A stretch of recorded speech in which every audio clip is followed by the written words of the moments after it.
So, I hope those who have bad eyesight are sitting in the front. And those who have fantastic eyesight or binoculars are sitting in the back. Well, you have two choices today. I can give you what is very pleasurable in a nice morning while you're waking up. I have two talks, two options. One has beautiful color pictures, maybe one word on the slide, and no useful information, but it's very pleasant. And it's a very customary talk at conferences, I find, very pleasure. The other, I have great detail, practical, facts, engineering. It's hard to take in the morning, right? So you don't want that. So how many people want the nice color slides? Right. And how many people want the detail and the engineering and, I think it just barely won. But the people who want the nice color slides can leave and get a little extra coffee, because I'll be wasting their time. Because, now, by the way, if you go to the Twitter site, Agile Days Istanbul, right? Hashtag Agile Days Istanbul, you can pick up the link to this talk. You could theoretically look at it on your iPhone from the back. Okay? Or photograph that as a starter and give you a chance. Anyway, the talk is up there on Dropbox. Okay? Hope you can get into Dropbox. They make it difficult these days. And that's enough. Okay, so we're starting a little bit late, and I've been given permission to go on a little bit longer. But I'll try to get the conference back on schedule if I can. But that might mean something like you don't really get a 15-minute break between 10 and 10:15. Let's see what I can do. Okay. So, first, do we have a common definition of Agile? Well, I think everybody has some definition, or maybe several, but this is my definition. Okay? So we have the need is to produce a stream of valuable results to the stakeholders. That's what all of our projects and all of our work is about, valuable results to stakeholders. There's even some mention of this in the Agile Manifesto. Okay? And then Agile is simply ability to deal with uncertainty, like when will the conference start? We put that in just to show how agile we were. Okay? And that's it. And that's Agile. Okay? Now, Agile is not the purpose. It is a means to deliver value. You got that straight? Sometimes it seems like Agile is the purpose, the main idea. And we have conferences about Agile. Maybe we should have conferences about results and value to your company, value to your stakeholders, value to your society. Please invite me to that conference. Okay? But right now, it's about a tool called Agile. Okay? I sometimes have a little bit of fun. I'm a real grandfather, 5 lovely grandchildren. Okay? But also, as time has gone on, when the guys who wrote the Agile Manifesto say, where did we get our inspiration? They point to me and say, oh my goodness, I accidentally became a grandfather. Okay? They point, in fact, to my book, 1988 Principles of Software Engineering Management. You can still buy a copy. It's still more advanced than the Agile Manifesto. Because my friends, they picked up one idea from me, short iterations. Thank you. But they completely forgot the idea called delivery of value and quantification of value. So, it's a little bit late, but I'm going to present my 1988 ideas again and hope that you are smarter than the guys who signed the Agile Manifesto. That you are able to pick up this essential idea. It's about delivery of value. It is not about short cycles. If you don't control the value, then short cycles just deliver the wrong value earlier and faster. That's stupid. Okay? Above all, value focus, useful results focus. And if short cycles help you get more real value earlier, good. But if the short cycles just produce working code and they do not deliver value, then we are wasting everybody's time. You know what the failure rate of Agile is if you were to search the internet on failure rate of Agile? My son did a little exercise recently, so I take his numbers as pretty good. 61% of all Agile projects are total failure. Wow, are we bad? What if it's 61% of all surgical operations, the patient died? Bad medical profession, right? 61% of all bridges over the Bosphorus fell down before they could be used. That's how bad we are. We are really bad. We are some of the worst professions in the world. We have been before Agile. But Agile didn't improve it much, a little bit. We're forced to face our failures a little bit earlier. But that's about it. Okay?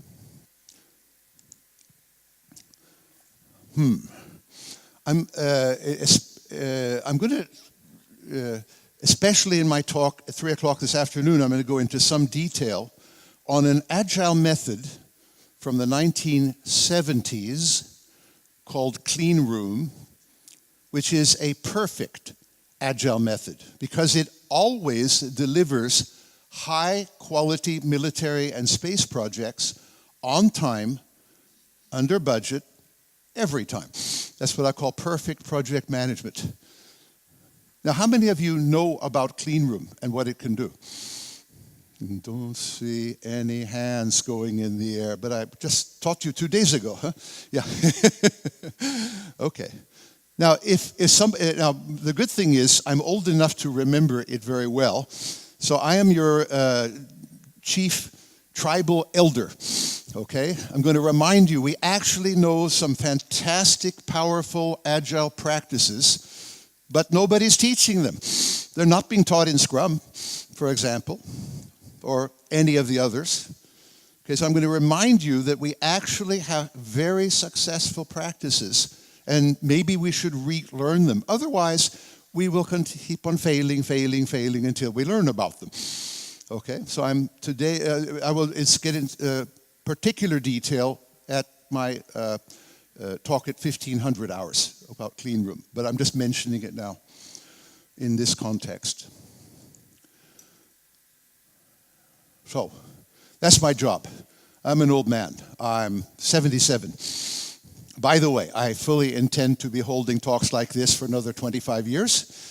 So I will be teaching your grandchildren, and you'll say, I remember back in 2018 when I was young, you'll say to your grandchildren. I heard Tom trying to teach me, but I didn't really learn very well. So I hope you learn, grandchild. Oh, it takes a long time to change a culture, doesn't it? Many generations. Okay.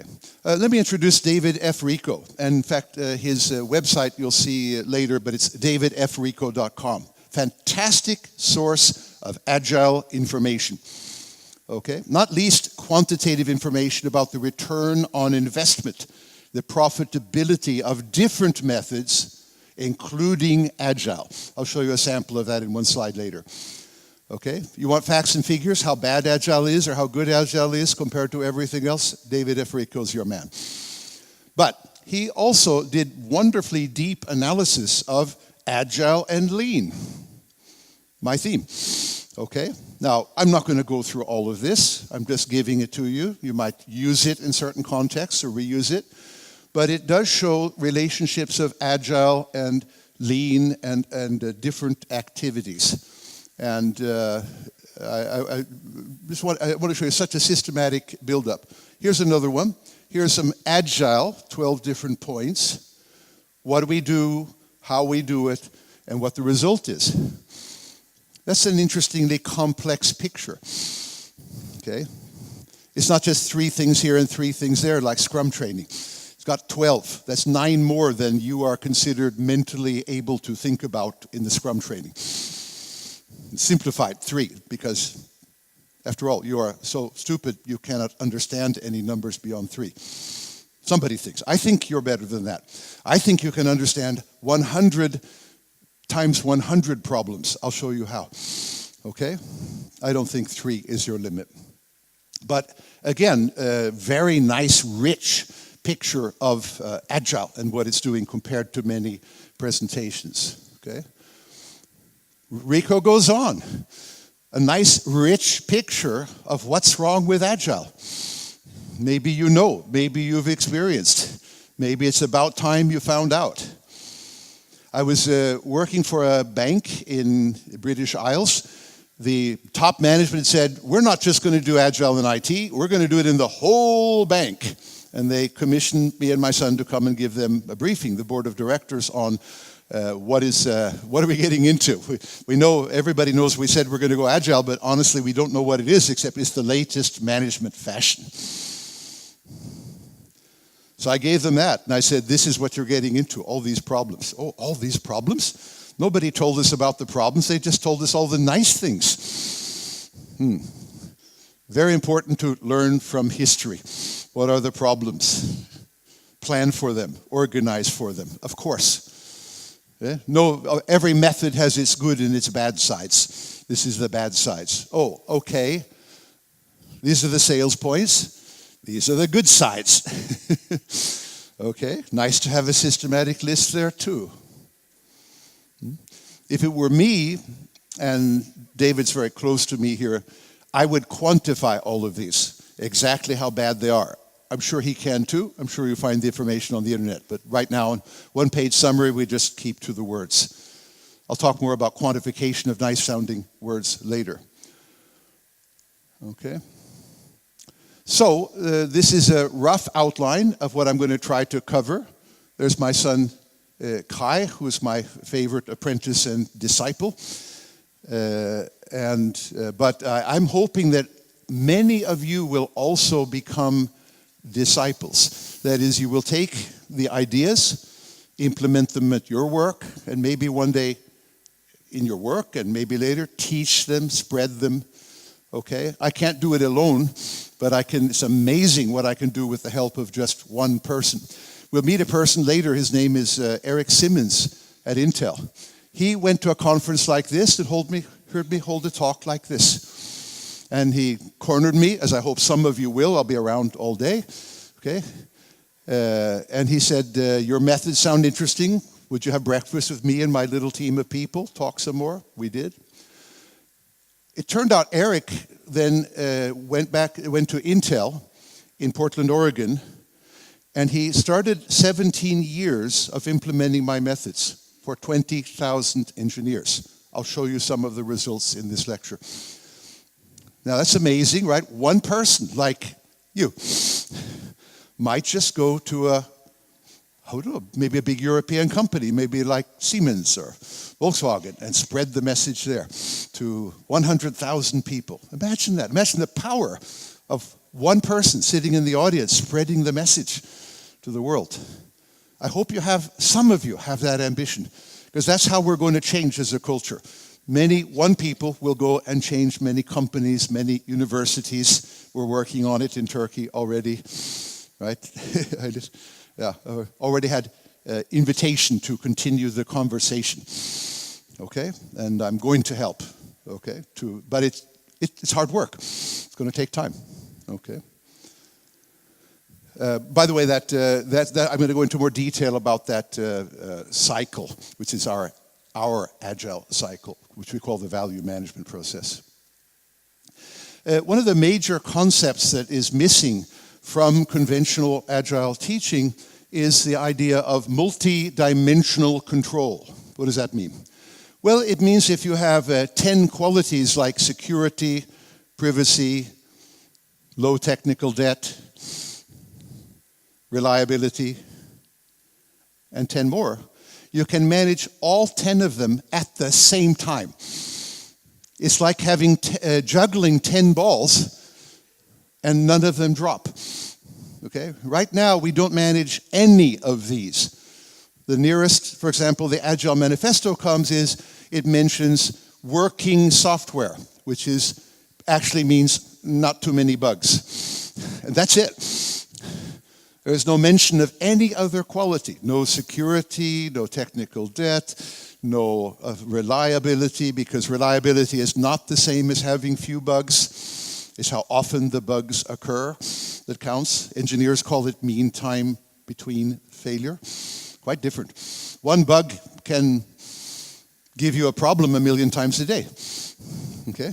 1,000,000 bugs might never show up if they're off somewhere in the code, never executed, right? It's not quantity of bugs that counts.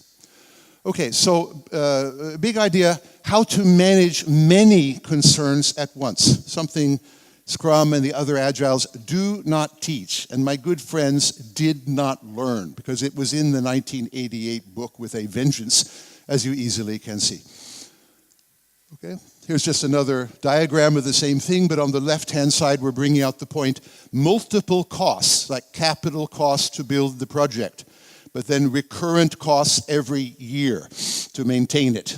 Let's call it the technical debt problem, okay?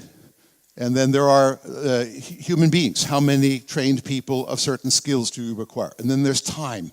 Time to fix a bug, time to develop some new things. Okay? I call these resources.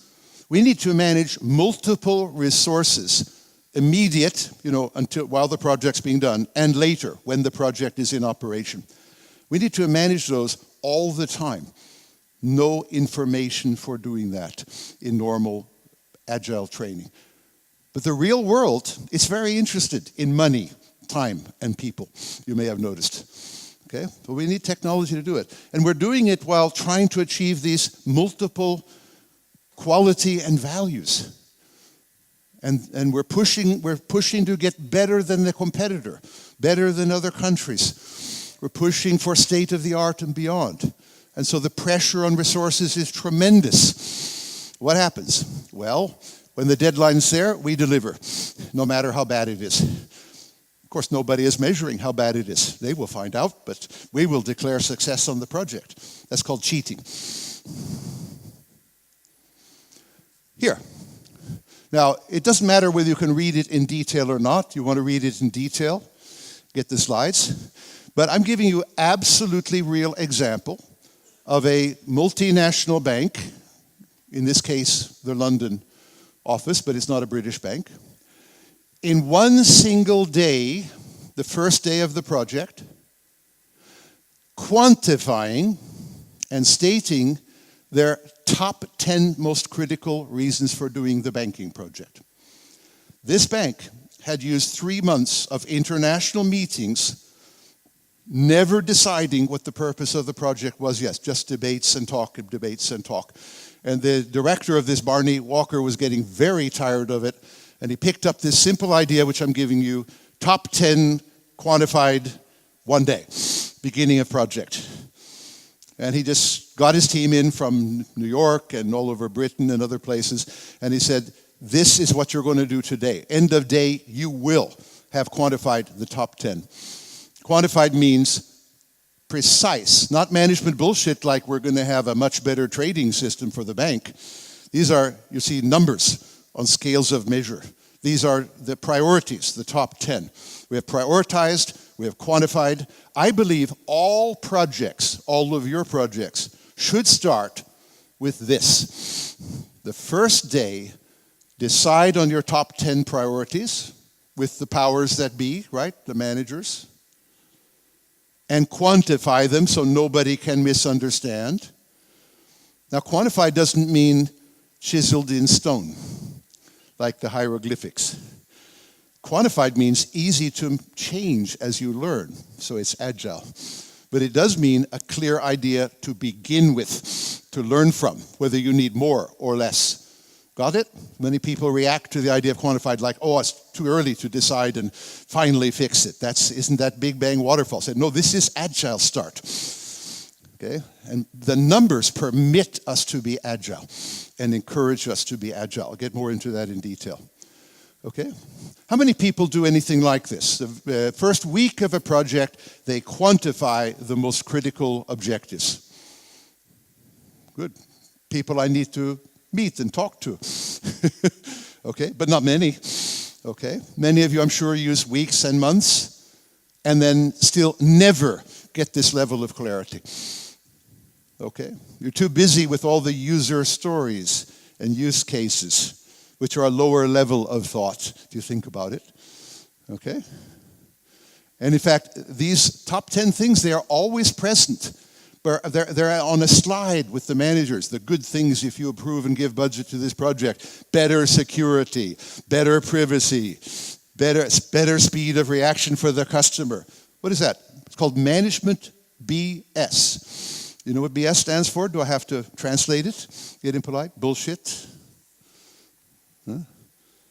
Yeah, our projects are driven by management bullshit, and then very concrete user stories, user cases, which we program. But are we addressing the real concerns, the top 10? No, we're wasting our time. Here is another, actually this was the same bank at an earlier stage. I asked the project program manager, director, do you have some big projects? Yep, this is a 40 million pound project. Do you have some top-level requirements where management is stating what they're expecting for their 40 million pounds? Yep.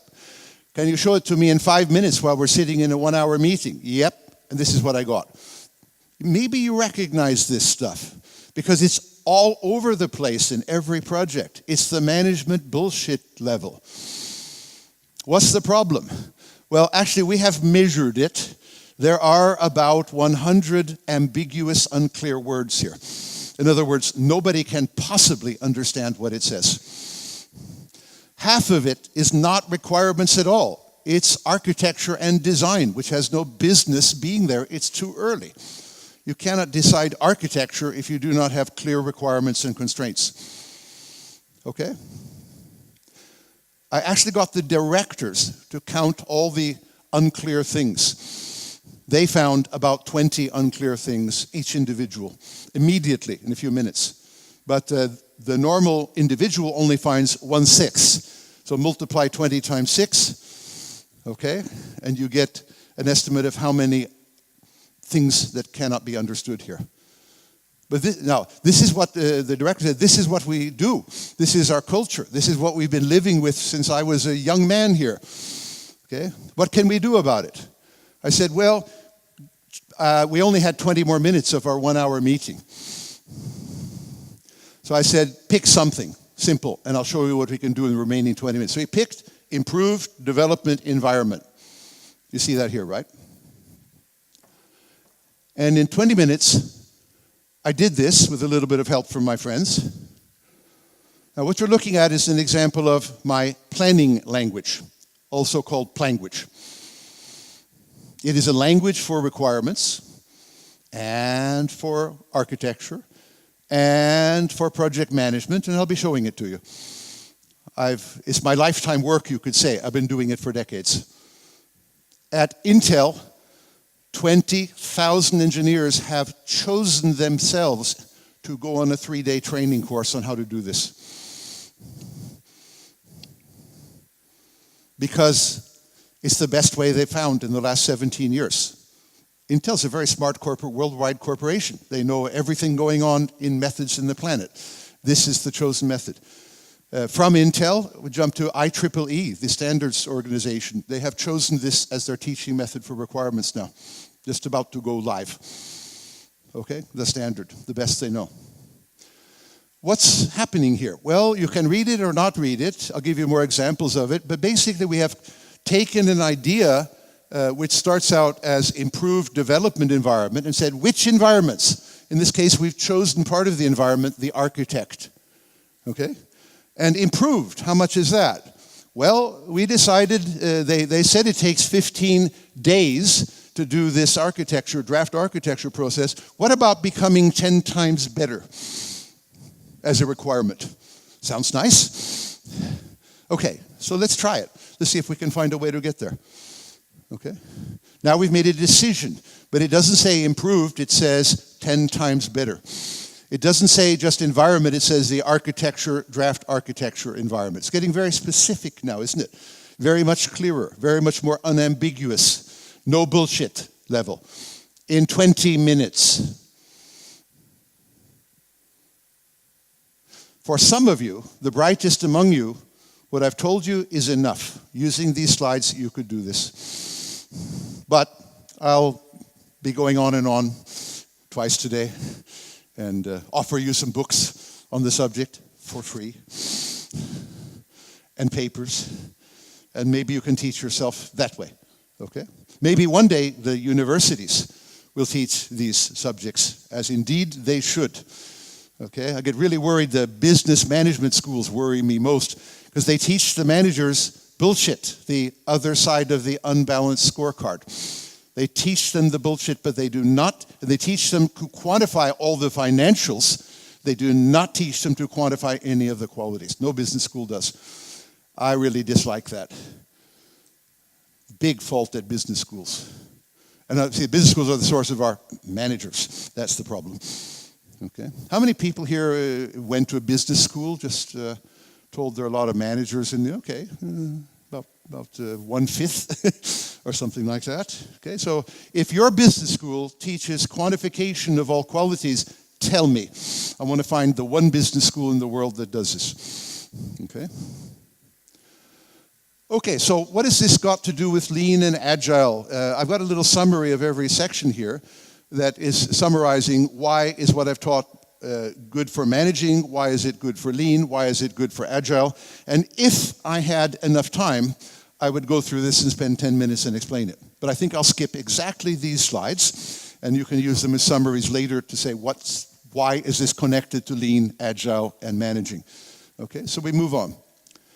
Requirement specification process.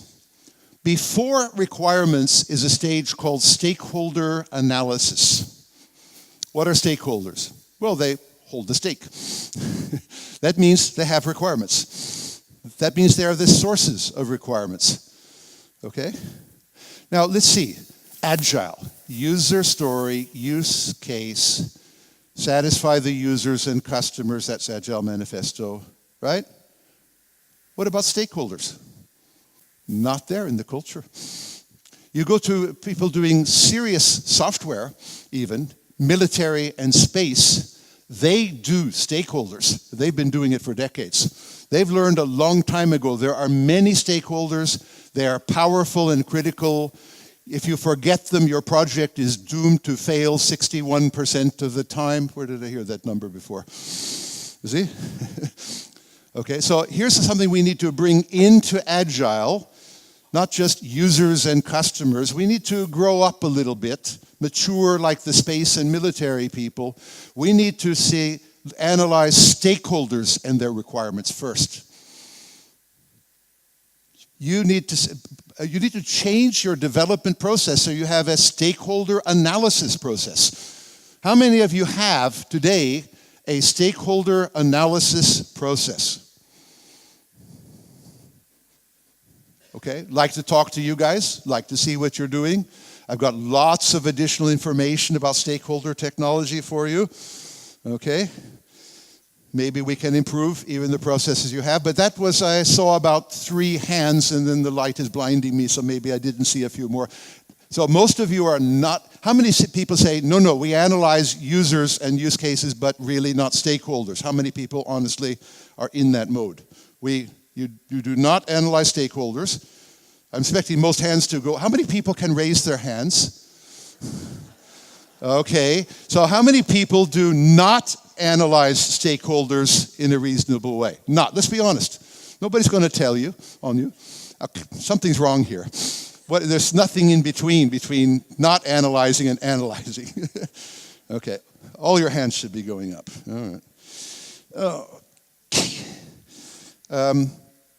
Okay, so anyway, our value management process begins with stakeholder analysis. Now, by the way, your projects probably have at least 50 stakeholders. Yeah, and every stakeholder, by definition, has at least one critical requirement. or they wouldn't be a stakeholder. They hold no stake. Think about that for a moment. So how many people analyze dozens, in other words, up maybe 50 stakeholders? Okay, good. Did I miss anybody? I only got one guy in the front here. Okay. You all need to find your 60 stakeholders every non-trivial project. You're not here to learn about trivial projects. We could do them long ago without Agile. You just start coding. Okay, you're here to learn about non-trivial projects, difficult, complex projects, big projects, right? You all need to do stakeholder analysis. You should all feel ashamed of, I wouldn't say yourself, that's too personal. What about your teachers at university who didn't teach you this? Shame on them. Well, wait a minute. I go to them and they say, but my teacher didn't teach me either. We have a chain right back of teaching bad stuff and continuing to do it. We need to change what we teach so that everybody in this business is well aware when they graduate about stakeholder analysis. That is the source of your requirements. What happens if you do not do your stakeholder analysis and you do not find their critical requirements? If they are critical requirements, then you deliver your project after 3 years, and a stakeholder stands up and says, I am the European Union, and whether you like it or not, you are not meeting our privacy regulations from May 2018. And your system is illegal in the whole rest of Europe where you're intending to market it, so forget it. Oh dear, we forgot the European Union law. Well, after all, Turkey isn't a member of the European Union yet. Welcome, I think, like to see you join. Okay, but the fact is, if you want to market to the market, you have to subscribe to their laws, whether you like it or not. That's the price you pay for entry. Okay, big organizations like Google and Microsoft obviously didn't understand that, which is why they have been threatened with no entry to the market and $100 million fines. Maybe Turkey shouldn't make the same mistake. You're quite close to it. I'm told we're in Europe now, and if we cross the bridge, we're not. Right? Okay. You have to know, again, if you discover your problems early and deal with them early, that's called lean. If you discover them late, like too late, and you fail, that's not lean. Stakeholder is a lean idea. Got it? I have a list of some stakeholder types. I checked. I could read it from the middle of the audience, but not from the back. But anyway, it's a nice long list giving you examples of structured examples of types of stakeholders. No time to go through it, but I've got plenty more detail for anybody who wants to go into depth about stakeholders. I've discovered there's like no book on stakeholders. There's no course on stakeholders. There's a lot of stuff on the internet about it if you look around. So I've been collecting and thinking and collecting and thinking, and if nobody does it, maybe one day I'll write a book about stakeholders, but maybe you will do it. Here's a simple medical stakeholder without more detail. Now, don't worry if you can't read what's here without getting it on your laptop, but this is a specification of a stakeholder. This is describing the stakeholder, and this is giving links to information about the stakeholder. So a very simple structure for what is this stakeholder, where can we find more information about them. Okay? The next slide is a requirement called educational safety. Remember that little girl who got a Nobel Prize in Peace in Oslo, Malwa? Hope I pronounced her name right. Remember, she was trying to go to school and they threw acid in her eyes because she was going to school. Well, she went back now, finally, to her homeland, Pakistan. Okay? Quite a lady. This is trying to deal with that problem, that children should feel safe. Forget USA. Feel safe going to school. They shouldn't feel that they're going to be killed or disabled. We had a group of people who decided to work on that problem, and educational safety is one of their values. And the stakeholders are covert schools. That means secret schools. So the terrorists don't know where they are. okay, is one stakeholder. And now the stake is as precious as acid in the eyes of your children. Okay, so again, we're going to skip these, but if you want a summary, what's this got to do with management or lean or agile? I've tried to just write it in. Now, I'd like to introduce you to my favorite tool, a life-changing tool. A tool that people tell me they can use for everything, every day, rest of their lives. I'd like to think maybe you can do it. Here's the basic principle. If I have one value or quality and I want to improve usability from some point to a better point, I need a solution. But unfortunately, the solution I think of might help a little bit, but not enough. Now, if I make this numeric, it helps me 33% of the way, then I know that it might be helpful, it might be good, but it's not good enough. I know that. Therefore, I must continue my architecture or design process. I need a 100% solution. I need to get all the way to my goal on time. This is, in simple terms, what I call impact estimation. We're estimating the impact of design, of architecture, for managers of strategies. Okay? Okay, most of you, I'm thinking, never really did anything like this. You just said, oh, it will help with security. Everybody's using it for security. It's the latest. These are the bullshit words. But did you say it will help us 50% of the way towards our numeric goal on time?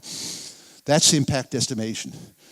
Okay, this is a profound idea. We're now entering, actually when I said quantify the objectives, we're entering the territory I call engineering, agile engineering, lean engineering. I'm in the systems engineering category. I'm trying to sell you an idea.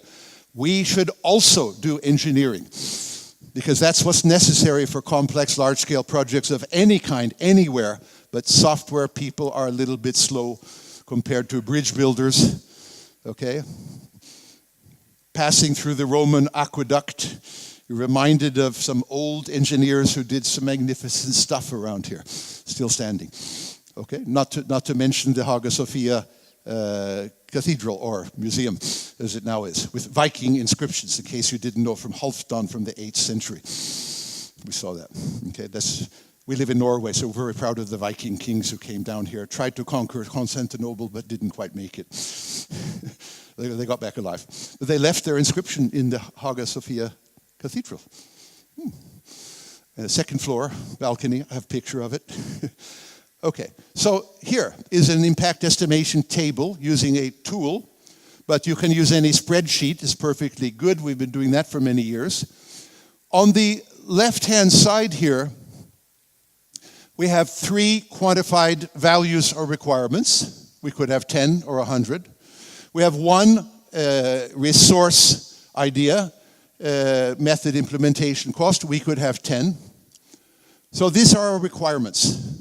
Now, we then across the top have, it says incentivized kiosk and daily danger checks. This is when I was originally going to stop the talk, so I'll start winding down. Used no more than 15 minutes. And these things here are just like I showed you a moment ago. They are the estimate of how good we think these are. Kiosk we think is 67% of solving 67% of the method implementation budget. And it's 70% of the user productivity. Okay? So the point is we can, when bringing in any kind of strategy or idea, we don't just have to discuss it and say, oh, it's very popular and this other company is using it and all these kinds of reasons. We should be able to say how good it is for us, for our goals, with our deadline. And if we cannot, we fail Kelvin's test. Kelvin's test is if you cannot put a number on it, you don't know what you're talking about. I'll show that slide later today. Okay? So we're just bullshitting each other. Here, anybody proposing any idea whatsoever is invited to put a number on how good it is, what it will cost.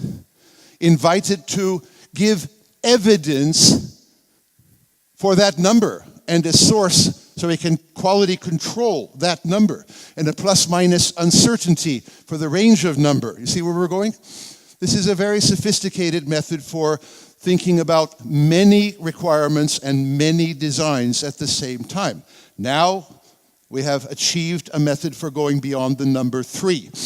I can do 100 requirements and 100 designs.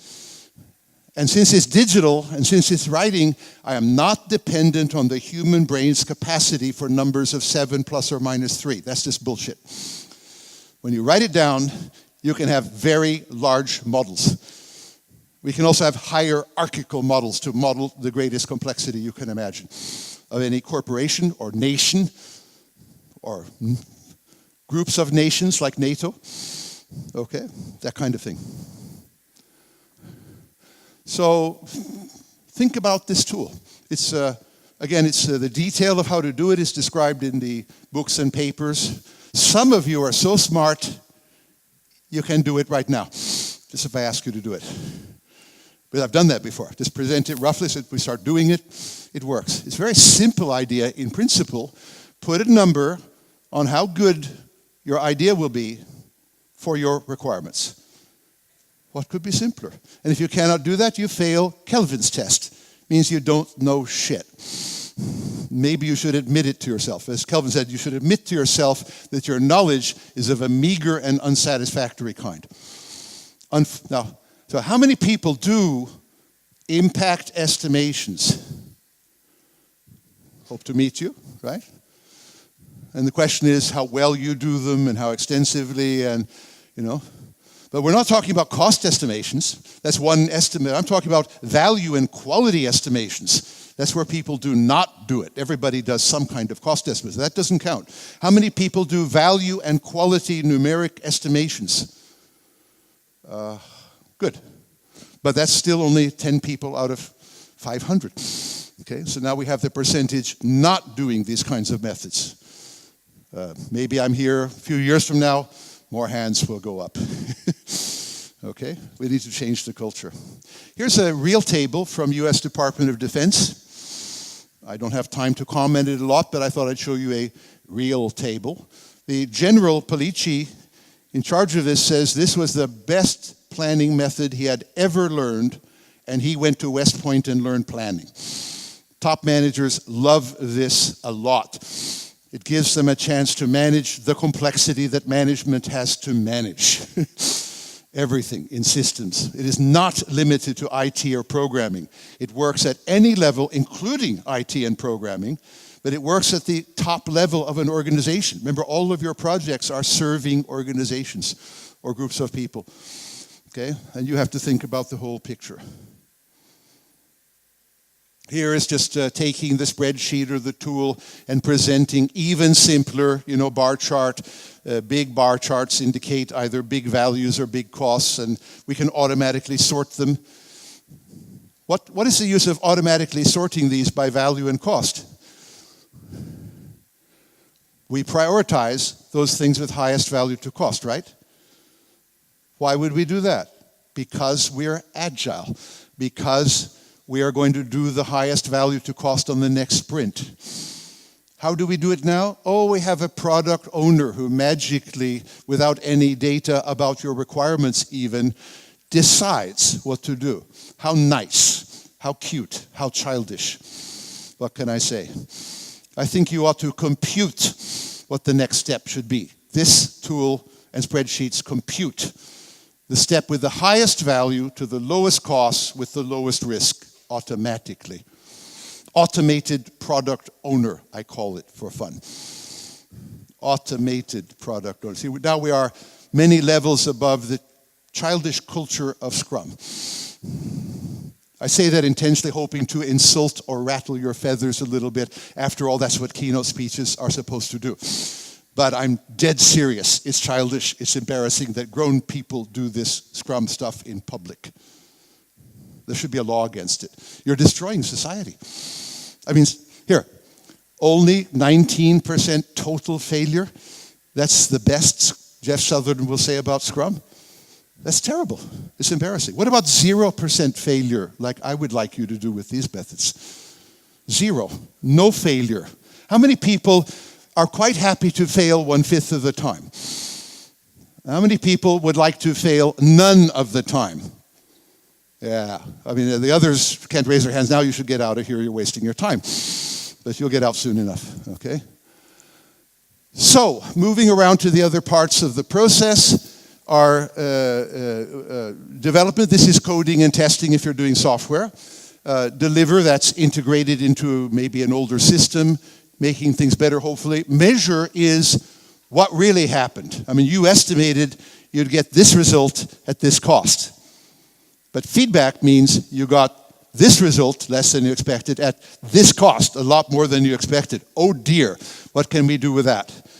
I'll give you a lot more detail about that with a guy called Quinnen in Clean Room Method this afternoon.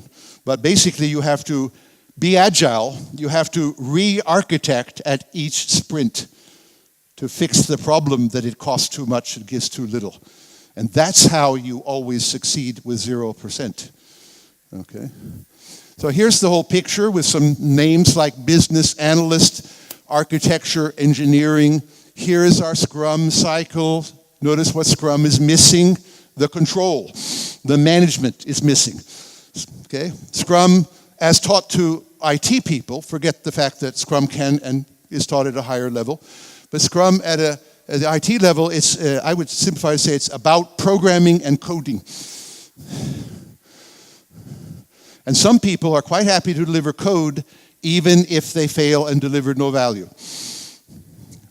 I'm happy to deliver value even if we deliver no code. Is that radical enough? Forget the code, concentrate on the value.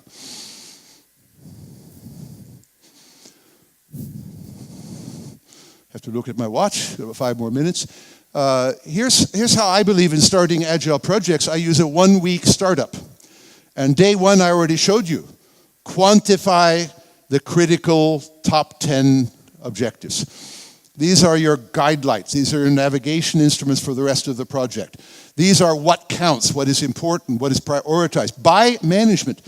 These 10 quantified things are intelligible to the chief executive officer, the chief marketing officer, and everybody else who counts. They're not mumbo-jumbo like epics and use cases, which I'm sure most top managers don't understand. Okay? They are business results, like all top managers must understand if they're going to survive in business. And during the week, this is a feasibility study, if you like, but it's time boxed to 1 week. What do we do in the second week? We start sprinting. What does that mean? We start trying to deliver measurable value to real stakeholders each week, every week, measurable value. What is that? It produces a stream, a value stream. You've heard that, I'm sure, before. A measurable value stream moving towards your 10 targets. And when you have reached your 10 targets, done. What's the definition of done? All the code written? No. All the value delivered, even if no code is written. Done is when the value is delivered to the organization or business, not when the code is written. Definition of done, debated quite a lot in Agile. Okay. Given my timing, and given the fact that I'm going to be able to talk about some of these things a little bit more, definitely, but a little bit more technical, deep level. So the people who want to go even deeper, welcome 3 o'clock. Those who thought, oh my God, this was too much. There are some great parallel sessions going on about education in Agile. You should go to those. Pick up my talks later. But the talk slide for this afternoon will also be on Twitter. You could look at it in advance and afterwards, and instead of, okay, but it goes into more detail. Okay, so I'm going to skip because decomposition and Agile contracting for results, and even a wonderful little subject called quality control. Let's see, what do I have? I have just enough time to give you something to think about. This is an example from Intel. They have a 31-page requirement. They're using my language to write the requirements, as 20,000 engineers are doing. They do specification quality control, and they find 312 violations of their quality standards for how to write requirements. Basically, these are ambiguous, unclear, inconsistent type of problems. And they say that means there are 10 major defects per page, and that's too many. And they refuse exit, that is, they refuse these requirements to go to the architectural stage to design the chip. Because that would be bad. This is lean. This is discovering you have bad requirements before you do the architecture rather than after you have delivered the chip. That's too late for Intel. This is lean. So then they say, hey guys, our standard is no more than 0.2. 50 times better than what you did, guys. So we're not going to fire you because you're 50 times worse. But we're going to motivate you to learn to do high-quality work. And when you've done high-quality work, you can take off your novice, beginner, trainee badge, and you're a full professional. This is the exam. This is the proof that they are 50 times better. Now, release. Why that level? Because it pays off. When relating the cost now for dealing with the problem and the downstream costs, which are 100, 10 to 100 to 1,000 times higher. Okay, this is a very mature corporation, but anybody can use this at any level of IT. All of you can and should be using it to quality control and measure, notice the engineering here, your requirements, your architecture, your test planning, your contracts, and everything written needs to have a quality control process if you are serious, if you're doing large-scale, complex systems. That's the message. I have a whole book about this called Software Inspection, only 500 pages if you want more detail. Or I have short summaries in the free books I'm going to offer you. Okay? But that's it. Here's our friend Rico again, looking at the return on investment of these inspections. I was just showing you, pretty high. But interesting, agile methods are much lower. So this is provably more powerful in payoff than an agile method. Managers should at least appreciate the idea of payoff of a method. What is the payoff? Okay, that was my and now Tom, you should really shut up. So I will simply go to the last slide, and here are some offers of free books, more or less. Even an offer to translate to Turkish if somebody feels very inspired. Be nice to have Turkish editions of this, shorter and longer versions. Let me know. And you can go and get some up to 4 free audio talks by me if you haven't had enough today. And finally, trying to say thanks for listening to my talk. I hope my Google interpreter was correct. Probably not. But I tried. And so these are some links. And contact me if you're serious, you want to do something serious with these things, tom@gilb.com. I will be here, of course, all day. Okay? In fact, I'm not going to leave Istanbul until Monday. We're going to be good tourists, really enjoying your city. And I live in Oslo and I live in London and do English language courses both places. Okay? So I'll leave that there, photograph it. Thank you. It is now time to go to the parallel sessions on time if you rush. And if not, we'll only be 3 minutes late. And I will not entertain questions because I think it's time to get back on track.